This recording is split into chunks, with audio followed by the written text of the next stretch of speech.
नमस्कार बच्चों, संस्कृत कक्षा में आपका स्वागत है। 5वां अध्याय कंटके ने कंटकम यानी कि कांटे से ही काटा। कहने का तात्पर्य है कि जैसे कहा जाता है कि कांटे से कांटे को निकाला जाता है, तो वैसे ही क्या परेशानियों का हल छिपा होता है। तो इसमें वही बताया गया है। पिछली बार आपको वीडियो भेज जा चुकी है, अब इसका क्या है, एक तरह से आपको सारांश बताया जा रहा है। ये जो अध्याय है ये पंचतंत्र संस्कृत के जो साहित्य है पंचतंत्र, उसमें से इस कहानी को लिया गया है। जो पंचतंत्र है उसमें 5 अलग अलग भाग हैं। पंचतंत्र के 5 अलग अलग भाग है। मिथ्याति, मिथ, गोकुलकम, इस तरह से 5 अध्याय हैं इसमें। उनमें भी अलग अलग कहानी दी गई हैं। लेकिन इसकी खास बात यह है कि इसमें जो कहानियाँ दी गई हैं, लोक कथाएँ जो दी गई हैं, उसमें कोई मानव जाति नहीं है। वो सिर्फ पशु पक्षियों को आधारित यानी कि पशु पक्षियों का आधार लेते हुए आपको शिक्षा या एक उद्देश्य के प्रति प्रेरित किया गया, एक उद्देश्य बताया गया है। लेकिन मानव जाति के द्वारा नहीं, बल्कि जो पशु पक्षी हैं, जानवर हैं, इनके द्वारा, इनकी कहानी के द्वारा, इनकी बातों के द्वारा को समझाने का प्रयास किया गया है। चलिए शुरुआत करते हैं। अनुवाद। आसी कश्चित चंचलो नाम व्याध। कोई चंचल नाम का व्याध यानी कि बहिर्य शिकारी था। पक्षी मृगादीनां गृहेण सह स्वीयां जीविकां निर्वहयति स्म। पशु पक्षी हिरण आदि को पकड़कर वह अपना जीवन निर्वाह करता था। एकदा स वने जालं विस्तीर्य गृहम् आगतवान्। एक बार वह वन में जाल को फैलाकर अपने घर वापस आ गया। अन्यस्मिन् दिवसे प्रातःकाले यदा चंचलः वनं गतवान्। दूसरे दिन सुबह के समय जो चंचल वनम गतवान, वन को गया। अब वनम में क्या है, आपकी द्वितीय विभक्ति है। वन को गया, कहाँ गया, वन को। तो जहाँ पे को का अर्थ होता है वहाँ पे द्वितीय विभक्ति होती है, गया।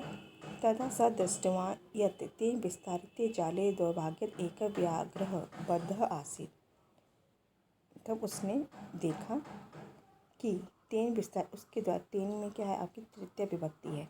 तेन विस्तारित, उसके द्वारा फैलाए गए, विस्तारित जाल में, इसमें विस्तारित यानी कि जाल में, तो में का मतलब क्या है, कौन सा कारक हो गया आपका, अधिकरण कारक। विभक्ति आपकी कौन सी होगी, सप्तमी विभक्ति। जाले, इसमें भी आपकी सप्तमी विभक्ति है। जाल में दुर्भाग्य से एक बाघ फंस गया। स अचिंत्यत व्याघ्र मां खादिष्यति। वह सोचने लगा बाघ तो मुझे खा जाएगा, अतः पलायनम करने, अतः भाग जाना चाहिए। व्याघ्र निवेदन, बाघ ने निवेदन किया, प्रार्थना की, वो मान, अरे मानव कल्याणम भवतु, कल्याण हो ते तुम्हारा। यदि तुम मां मोचिष्यसि तर्हि अहम त्वाम न हनिष्यामि। यदि तुम मुझको छोड़ोगे तर्हि तो अहम त्वाम, मैं तुमको हानि नहीं करूँगा। तदा स व्याधः व्याघ्रम जालात बहि निरसारयत्। तब उसने, किसने, व्याध ने, बहि लिया शिकारी ने, व्याघ्रम बाघ को जाल से बाहर निकाल दिया। व्याघ्र क्लांत आसीत्, जो बाघ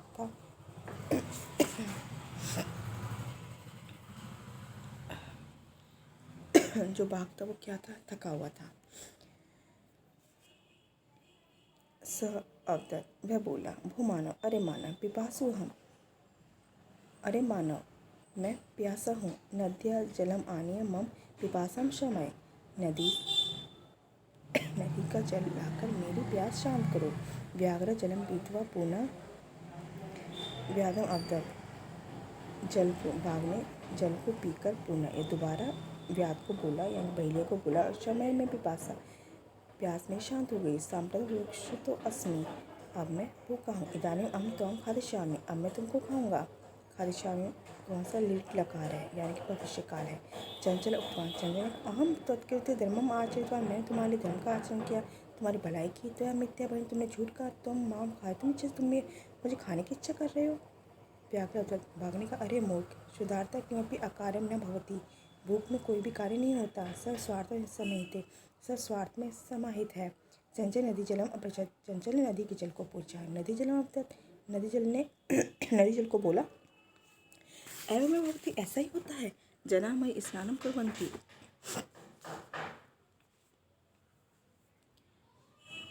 लोग मुझ में स्नान करते हैं। वस्त्राणि प्रक्षालन्ति, कपड़े धोते हैं। तथा च मल मूत्रादि का विसर्जन निवर्तन्ते, और मल मूत्र आदि त्याग करके निवृत्त होते हैं। वस्तुतः सर्वस्वार्थ समिति। अब नदी ने क्या कहा कि लोग मेरा पानी पीते हैं, ये उपकार भूल जाते हैं कि मेरे पानी से उनकी प्यास बुझ रही है। उसके बाद क्या करते हैं, वो अपना कार्य शुरू कर देते हैं। यानी कि वो ये तक नहीं सोचते कि इसी पानी से उनकी प्यास बुझती है, हम उसको गंदा क्यों करें। लेकिन सब कुछ क्या है, अपने स्वार्थ में समाहित है। उसके बाद चंचल वृक्षम उपगम्य अपृच्छत। चंचल वृक्ष के पास जाकर पूछता है या पूछा, वृक्ष अवदत्। पेड़ ने कहा, मानव अस्माकं छायां विरमन्ति। मानव मनुष्य जो हमारी छाया में विश्राम करते हैं। अस्माकं फलानि खादन्ति। हमारे फल खाते हैं। पुनः कुठारे प्रेरित्य असंभ्यम सर्वदा कष्टम ददति। दोबारा उसके बाद पुनः क्या करते हैं, कुल्हाड़ी से आहत करके हमको कष्ट देते हैं। यत् कुत्रापि छेदं कुर्वन्ति। यहाँ कहीं भी काट देते हैं। सर्व स्वार्थं समिति। सब कुछ स्वार्थ में समाहित है। यानी कि हमें उन्हें छाया भी देते हैं, फल सब कुछ देते हैं खाने हर प्रकार से, और उनकी मदद ही करते हैं।